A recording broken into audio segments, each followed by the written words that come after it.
एकता के हवाले से रिपोर्ट शामिल कंदा आलू सकरन मां एशियन न्यूज़ जे रिपोर्टर सोहेल चांडू जी रिपोर्ट मुताबिक सकरन में बेसकाफती रंग जरगी पया। हाई स्कूल सकरन पारा पंहिंजी सकाफत जे उनवान से शानदार प्रोग्राम हाई स्कूल सकरन जे ग्राउंड में थी गुजरियो, जंहिंमें शागिर्दनि मुख़्तलिफ़ टेबलोस पेश कंदे सिंधी वेसपरे अजरक कुलन ते ओढ़े तारीख़ी सकाफत के उजागर कंदे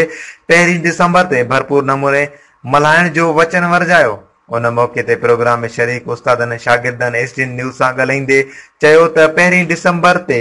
पंहिंजी सकाफत हेठ भरपूर नमूने सां मल्हाई सॼी दुनिया के पैगाम ॾींदासीं त सदियुनि खां क़ाइम सिंध जी सकाफत मुनफ़रद ऐं शानदार आहे।